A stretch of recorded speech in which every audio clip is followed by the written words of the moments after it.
Hi, welcome to this episode of Beyond the Headlines with Rachel Cooper. I'm your host, Rachel Cooper, and this week we have a wonderful guest on. His name is John Bell, and he has been a worship pastor for 22 years. He's been married for 23 years, and he is a father to 7 children. He's coming out of a 9 week sabbatical and he has a lot of amazing thoughts. John has been a friend and mentor of mine for many, many years. So I'm really excited to what all of you guys are going to get to learn today and what we're going to get to talk about. John, welcome to the show. We are so excited to have you here. Hey, Rachel, thanks for having me on today. Pretty excited to kind of share this morning with you. Yes, yes. Okay, so you have been a pastor for 22 years, which is longer than I've been alive, actually. Yeah. But what made you originally want to be a worship pastor? Yeah, it was to be honest, I was headed to college to go to be a business major and went to a church camp and was just really truly convicted about walking a life with Jesus. And from that, I just had a call in my heart. I want to go into ministry. Don't know what that's going to look like. And walked over and headed to, at the time, Johnson Bible College, Johnson University, and just got a strong call in my heart. I have a love for music and for media, and kind of just discovered that I can use what's in my hands for the Lord. And that's exactly what I wanted to do, is point people to see Jesus. Yeah, that's an amazing story. And I think, sometimes in our day and age, we are really struggling to find pastors. It's really difficult. So that's really great. But over the past 22 years, I'm sure you've had a lot of ups and downs. What has been your biggest struggle as a pastor? What has been the biggest lesson that you've learned along the way?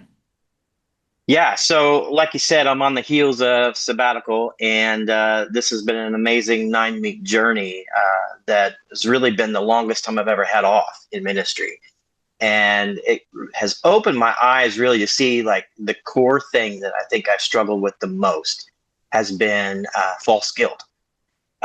Really kind of struggling with things that I feel guilty about that aren't really there, that I've created for myself.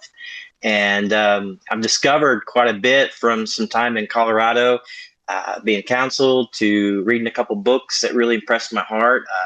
They're When People Are Big and God's Small, and The Return of the Prodigal Son, kind of helped shape and like open my eyes to see this false guilt and this leaning into trying to please people, and the motivations behind my heart and where those hearts are for God.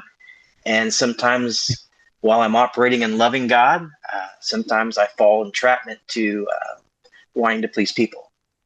So that's probably one of my biggest struggles that I really didn't realize until kind of opening up my eyes through this journey, to really discover that that's kind of like been the heart of things that I've had problems with in ministry for myself, has been self-focused. Yeah, I mean, one of the biggest issues that I think we have in our culture, because we've been told for the past, 15 years that self-love is the answer to everything. And we realize that self-love is actually one of the biggest issues, especially when it's kind of framed in this light of, oh, well, I'm doing this for other people. And in reality, we're really just doing it for ourselves. But one of the things that you talked to me before about is the people pleasing. And a lot of that false guilt ends up for, you end up saying yes to a lot of things that you really didn't end up needing to. What do you feel like you learned about that on sabbatical or just in your time as a pastor? Yeah, so like I think the big takeaway that I'm working on is realizing that created in Christ Jesus to do good works, right? Yeah. And Yeah. that out of the good heart that I have, this image of Jesus and desiring to bear His name, right? Out of the good heart that I have, I need to just be okay with doing what matters and sticking to the core values, and not worrying about what other people think, not worrying about trying to work for people, but to work for the Lord, as though, in everything that I'm working for, work for the Lord, not for man, right? And so reshaping my heart and my mind together on what does that look like to operate out of the good heart, because things matter. Yeah. How do you feel like, what did you learn about the return of the prodigal son from that and how that ties into people pleasing? Yeah, yeah. So, Luke 15 great passage that a lot of us know, right? And it's all about the prodigal son. And discovering that through this book, Return of the Prodigal Son, it looks at the painting of Rembrandt's painting, The Return of the Prodigal Son, and just sitting back and resting in that passage. It's more than just looking at the prodigal son. You've got the father and you've got the elder brother, the elder son in that picture, and hearing and seeing this and just sitting with this passage. There's a lot of things that's happening. It's more than just the younger son that squanders the wealth and then runs home and gets the embracement of the father's love, right?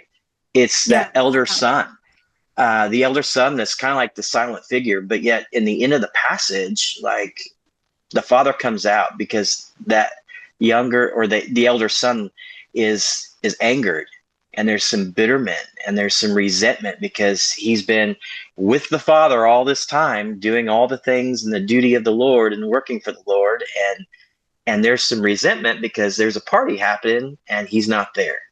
And I tell you what, man, that kind of hit me like a knife.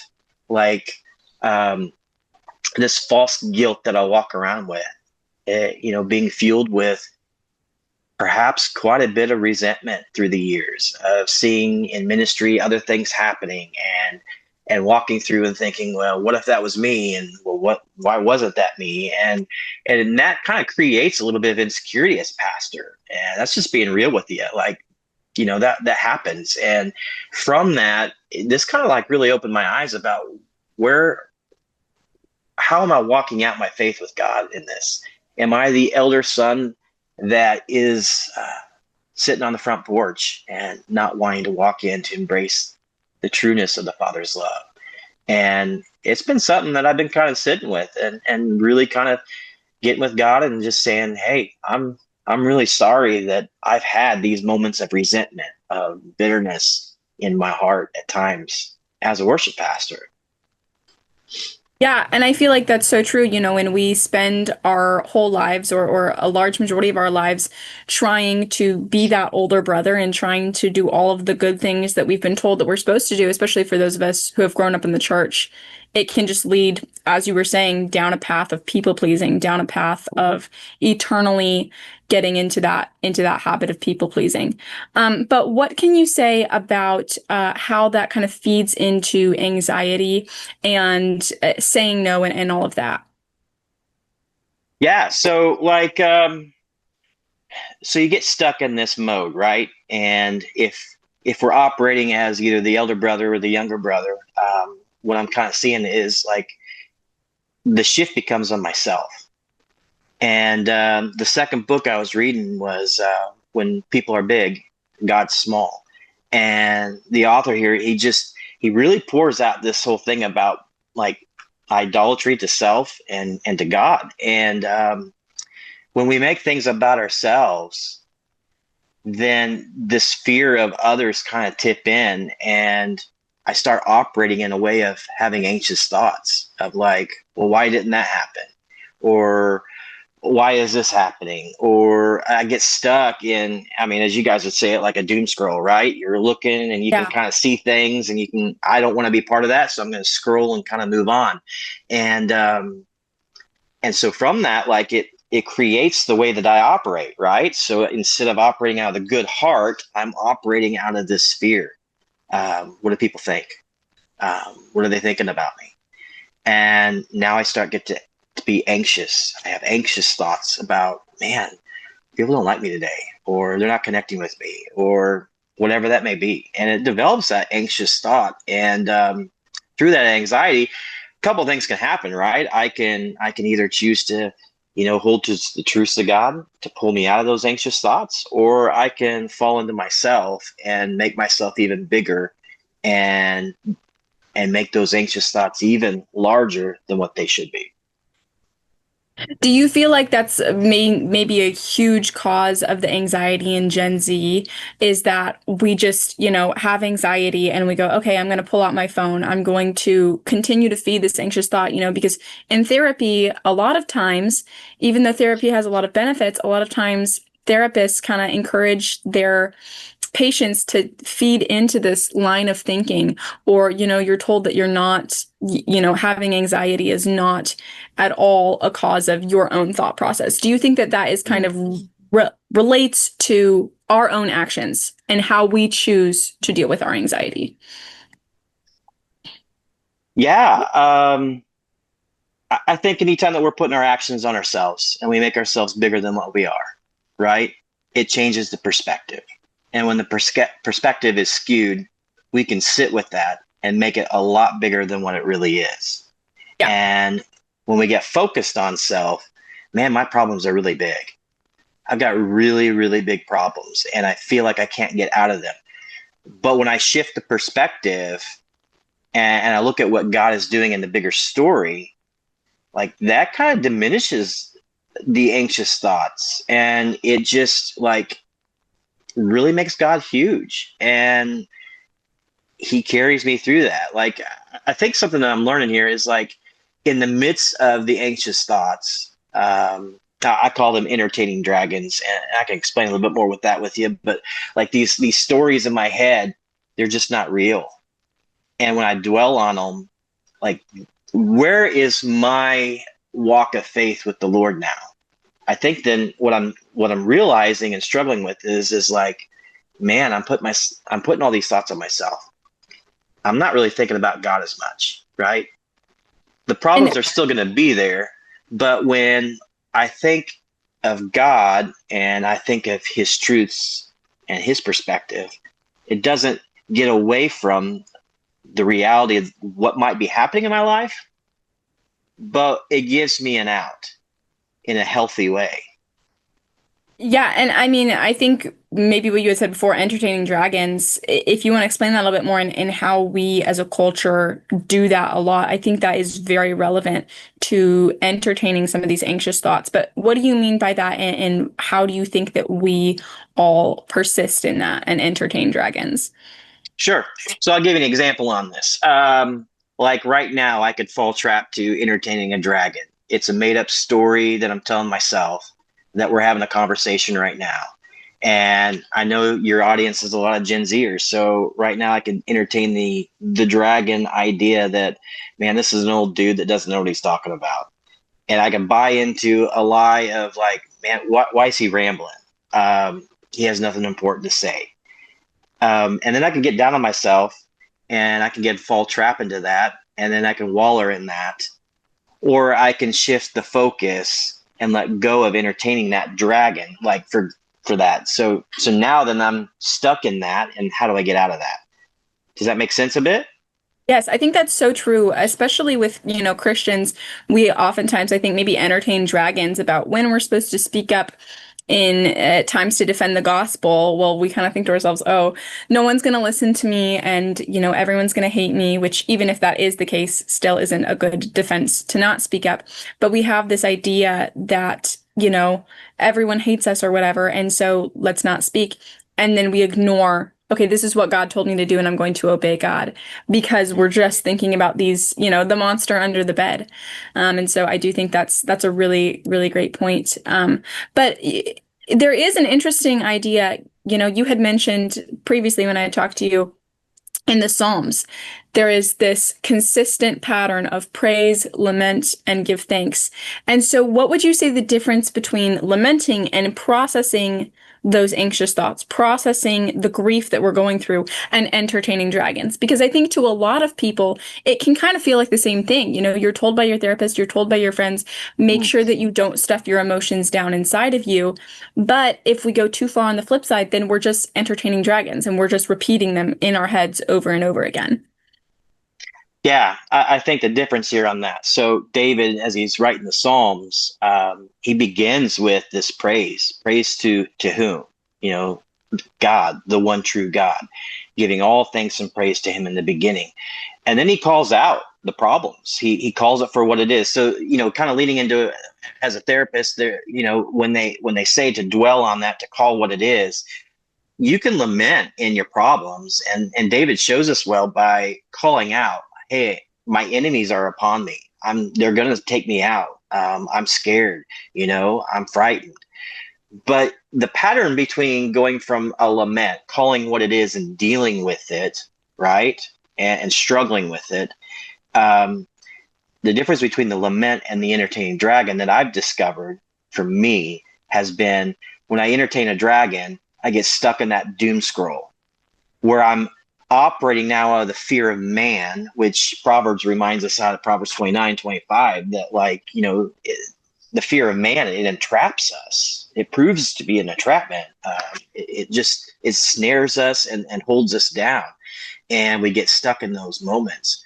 But the shift, the biblical authors write, with a lament is that as we call it out, we shift that focus to, like Proverbs 1, fear of the Lord is the beginning of wisdom, right? I give it to God. I give all of that issue and that problem to God, and I say, you are my defense. You are my rock. You are my shelter. You will deliver me, God. And that pulls us out from that difference of going down the road of anxious thoughts to dealing with the anxiousness, giving it to God fully, and then letting and trusting his deliverance in his timing. Because let's face it, the problems aren't going to go away. The problem that I struggle with, that Gen Z struggles with, is a real problem to them. It's a real problem to me. But if we make it bigger in our lives and make it about us, that's where the problem kicks in. When we shift the focus and we give it back to God, that's our out. That delivers us. Yeah, yeah. No, that's a really amazing point, and I think that sometimes it can kind of be confusing, fear of the Lord versus fear of man, and what exactly that entails. But obviously, the Bible tells us that we are supposed to be have fear of God, and I think sometimes when we as Christians say, "Oh, do not be afraid, take away all of your fear," the Bible instructs us to not be afraid. But it's the same thing of if you say, okay, well, you're eating McDonald's every day, that's really unhealthy, so just stop eating. We as humans, I think, have an intrinsic knowledge that we are not the end all be all, and we do need to fear something. And so that fear needs to be placed in God. And essentially, as you said, when we place our fear in the right place, when we place it in God, it will bring about wisdom. It will bring about peace. But Yeah, I mean, at the end of the day, like, there's something for us to learn. We can yeah, always learn something in our struggles. I mean, there's something that the Lord can teach us and that he desires to teach us, because if we're calling out and saying that we are believers in Christ, we're bearing yeah. that beautiful image of Jesus to be imitators of Christ. We're also so human that we're going to fault so much. But, it's just having this holy, reverent fear of the Lord that he's God and I'm not. Yeah. And I think a lot of us kind of, especially in Gen Z, when you've been told your entire life, we live in America, you grew up in America, anything is possible, you can do anything, then all of a sudden it's, oh my goodness, I have to do everything. And it's no longer the messaging that, no, through God, all things are possible, not through capitalism, not through America. Yeah. As much as Yeah. I love those things, it's through God at the end of the day. And so, like you're saying, we're making ourselves bigger, we're making our capabilities bigger, but at the end of the day, through God, all things are possible, not through Rachel Cooper, not through John Bell. And probably one of the main reasons why a lot of Gen Zers have anxiety, because we're told that you can do it all because you have the opportunities and therefore you must and you are in control. And Yeah. if you don't like it, yeah, go ahead. No, I was gonna say, I think the difference, I wonder if the difference is between the word fear and afraid. Like, do not be Yeah. afraid, right? When we hear that in scripture, do not be afraid. It's the presence of the Lord, right? That's inviting us into this holy, reverent state of being humble before the Lord and realizing that it's in my hand. Here, Lord, this is what you have that I have to offer to you, right? But like when it's you know, a being afraid of something, I'm afraid to eat that. It's not going to be good for my body, or I'm afraid to speak up because I'm really passionate about, whatever that may be. You have a lot of passions, Rachel, and if you were afraid to speak up, what is your fear then? Is it because you're afraid of what others might think of yourself? Are you afraid that you're not capable or that you're afraid that you're not equipped? That being afraid, that type of fear develops an unhealthy response, right? And it Yeah. leads us into that doom scroll of being stuck, of like controlling the narrative, controlling the outcome, controlling how it will happen. And I think that elevates ourselves. And it's the effect of then like, okay, there might be some fear in what I'm about to say. I might be a little bit afraid that what I'm about to say, people might judge and take off with it, or the passions that we have. I might be afraid to step up and say this, but once I do and I give it to God, that fear then is a holy, reverent fear that is boldness to speak up, boldness to carry out the gospel, boldness to speak on our truths and to stand firm on what we believe. So that way, out of the good heart, I can do what matters. Love that. The fear of the Lord will inherently encourage boldness and doing what's right. And I also loved what you said about, our motives. The fear of either the Lord or of man drives our motives in that, if I'm not eating this food because I'm afraid that it's going to hurt my body, that is not Christ-like. But if we are not eating unhealthily, or if we're taking care of our bodies because we have a fear of the Lord and we've been instructed to do that, and we know that, eating out every once in a while or eating bad every once in a while is not, living by the law of what God told us to do. We're not eating healthily. We're not, not being addicted to social media or doing anything else because of a fear of man, but because of a fear of God. It's just going to glorify him all the more. And really, really amazing points that you made about the different types of fear, because I feel like in our culture we are just stricken and have been arrested by the fear of man, and it almost has like paralyzed the church in so many ways. But I heard this on a different podcast actually, and I wanted to know your thoughts on it. What he said was that, we have this idea in the church that it is fear or faith, and you cannot have faith with fear. They cannot coexist at all. And the podcaster, he wasn't encouraging fear at all, but he was saying that you can have faith and fear at the same time. And in fact, that is something that makes faith all the better, is that you have this small amount of fear, and yet you're still stepping out. You're still saying, I'm going to trust the Lord. I'm going to trust his commands. And that's really what makes faith. Would you agree with that? Do you have anything to add, subtract, or anything like that? Oh yeah, yeah. I can see the balance of a healthy fear and faith. Because I'd ask the question then, as a believer, where's your loyalty? Right? It calls us to do something. If we have a healthy fear of the Lord, um, by faith, I'm going to step out and do what God says in obedience. Right? And so I'm learning this phrase, believing loyalty, in that in what I believe in Jesus Christ, right? How am I going to Yeah. live out that belief and faith in Christ? I think it's got to have a good amount of fear of the Lord, that the Lord is God and I'm not. I'm not in control. And with that healthiness of that fear, recognizing a posture of position, I think is where the heart is that allows me then to let go. I'm not in control. And if I let go, I've got to have some faith that what I'm about to do, the Lord's got my back. He's going to walk with me. He's there. He's going to deliver me. So yeah, I can see a good balance of having a healthy fear that leads us uh, into a heightened faith. But I could Yeah. also see on the flip side of that, that if we have too much fear of the Lord and we're afraid, then we can operate maybe like the elder son in moments of being embittered and resentment, because we get stuck and then we become comparison in our walk of faith. What are they going to do this and I don't? And then jealousy kicks in, and that kind of fear then is consuming, and and like it breaks us down. Yeah. I mean, the fear, I think fear is something that we've all just been stricken with, and it has broken a lot of us down. It's broken down, I think, families, and I think maybe churches. Would you agree that it's maybe led to the demise of some churches or the ministries that those churches have? Hmm.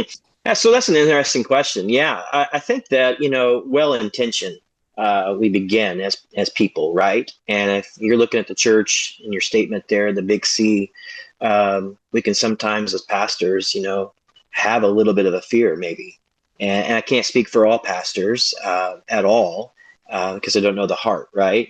The Lord knows the heart of man. But if we fall into a fear of saying or doing the right thing from the pulpit, from the platform, it can lead us to operate out of fear, um, Yeah. to please people, and it can make decisions that we didn't mean to do or intentionally decide to make, and it can happen for sure.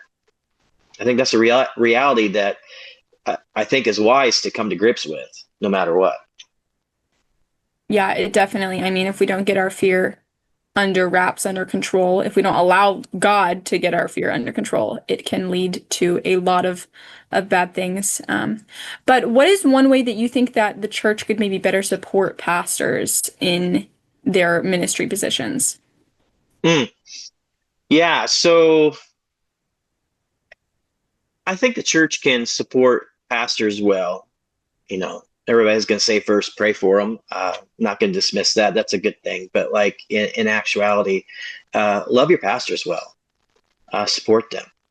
Um, you know, uh, Engage in good conversation without meaning as far as like approaching to like demean or counteract their stance or position from what they preached on, right?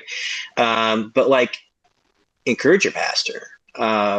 Get to know the heart of maybe why they're doing what they're doing. Get to know like the calling that God has placed on their heart to lead the local church. Because I get it, the Lord is working in so many different ways in so many different churches and communities. He's not going to do the same thing that He does in golly in California than what He would do in Indiana, right? The people and the culture are different. We see that biblical history all throughout the Bible, right? And the same Lord works the same, but in different ways, in different areas, in different cultures, but it's the same God. So all that to say, like, just encourage your pastor by get to know his heart, get to know who he is first. It makes me think of the verse in Proverbs, I think it is, it would be better for a man to be in the wilderness in the desert than to have a nagging wife. No, And I yeah, think sometimes it's the same, maybe true for pastors, because you work this whole week on the worship set or your sermon or whatever yeah, project you're doing, and then you give it to the church and then they're kind of, breaking it down with like that. criticism. And so encouragement never hurts. Encouragement is never going to be, unless you're encouraging someone in sin, but encouragement to your pastor is never going to lead them astray. And I think that's something that churches maybe need to hear a little bit more of, because we all go to church to be poured into. We all go to church because the world is crazy and hectic and we need a little break from that. But I Yeah, do think there's maybe a bit of an issue when all the only people that are going to church to actually pour out into other people are, the five people who are on staff. yeah. And So I I think get that it. Like, as a worship pastor, like as a role or a job, if you will, if I want to say it that way, is the calling is as a worship pastor, there's a job to be done, and that's communicating a message from God to the people. So like for me, through song, through moments of sharing through scripture on stage, is being real with God and asking God, what do you want me to communicate to your people, my community, my folks that I know? And in order to do that, I need to know those folks, right? You need to have a relationship with people to know what's going on in Rachel Cooper's life, right? And stuff. And so, this message that the Lord has to speak, to share to people, is my job to communicate that. And the joy that I get is through song, to deliver that. And then the other part of the coin for that is the job is to communicate a message from the people back up to God, to get to know like Rachel's life and her struggles and what she's going through, her passions, her desires, her joys, all that she has, and champion that, to rejoice as she rejoiced, to mourn as she mourns, and take that back to the Father. So communicate message from the people back up to God, to be that one who stands in the gap, and to pray for our people and to lift them up and say, God, hey, our folks are struggling, our folks are rejoicing. Like that job is there, like that message from God to the people and from people to God. And when the church body, the local church, doesn't have that perspective, I think they have good intentions. Hey, Pastor, you didn't say this today, or you could have said this, or why aren't we teaching on this topic, or why don't we do this song? That's what I get a lot of. Why don't we do more hymns sometimes, right? And those might be good questions and well intentions, but you have to ask the question: where's that coming from? Why are they asking that question? And that, I think, as a pastor in ministry, has sometimes fueled the thoughts that I've had that I've entertained dragons with, right? And so, as an encouragement, the local body, if they met pastors where they were at and were able to get an insight under the hood of like, hey, what's God leading on your heart right now? What's he saying to you that this community needs to know? There probably is a really good reason why your pastor is preaching on a certain topic over a certain long period of time, right? And that's because they probably have a message of the Lord to share to the people that the people need to hear that we don't want to hear, right? And so just to be real and to find out. And if the pastor can lift the lid up a little bit and give you under the hood the reasons why the Lord put that on his heart, cool. If not, it's trust. It's trust that that local body's leading me as a parishioner in the right way.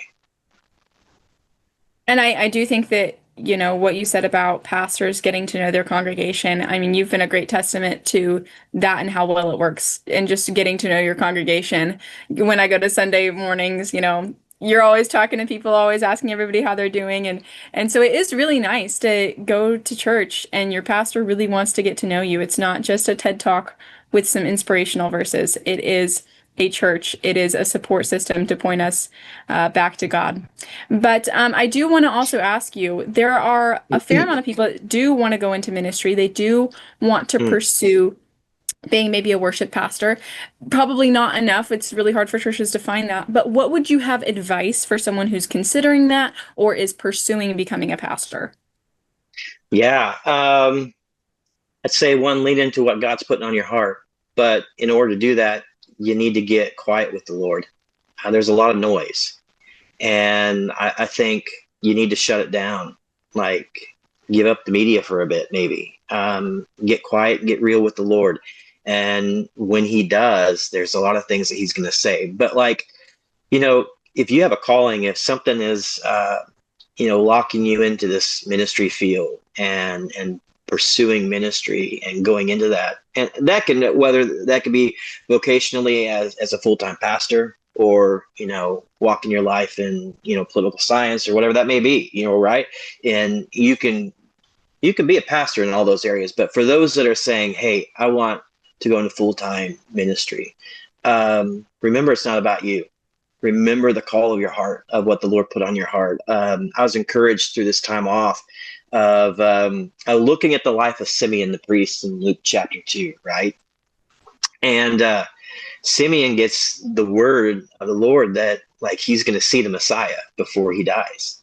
And he lives a life long, full of routine faithfulness, living out routine faithfulness in the Lord, doing the work of the Lord for a long time before he ever sees Jesus enter into the temple, right? And he sees the Messiah, and he's like, now my eyes have seen, the Son of God. And just thinking through that when you enter into ministry, that routine faithfulness, the small day-to-day stuff, it's going to take a long time to connect with people. You have to build relationships. It's okay. Sit through it. Wrestle with it. Love the church. That'd be the second thing, is love the bride of Christ. They're his people, and we're all a hot mess, aren't we? And we need to love each other well in that. And so, stick through it. There's a calling, and there's a reason why God's calling you on your heart, and he will use you in a mighty way. Don't forget that, and don't forget the small stuff. And I mean, I think that's applicable in all walks of life. There is a reason that God has called us that we probably don't know, but we need to remember that and remember his truth. Otherwise, we're going to start entertaining dragons again. Right. Yeah. John, thank you so much for coming on the podcast. It has been a pleasure to have you. I have so many things that you have said really have made me even think about my own actions and how I am lamenting, how I am praising, how I am processing these things, how I am fearing the Lord. So this has been a wonderful episode. Thank you so much. And for those of you who are watching, I hope you learned something and you can tune in next week for another episode of Beyond the Headlines.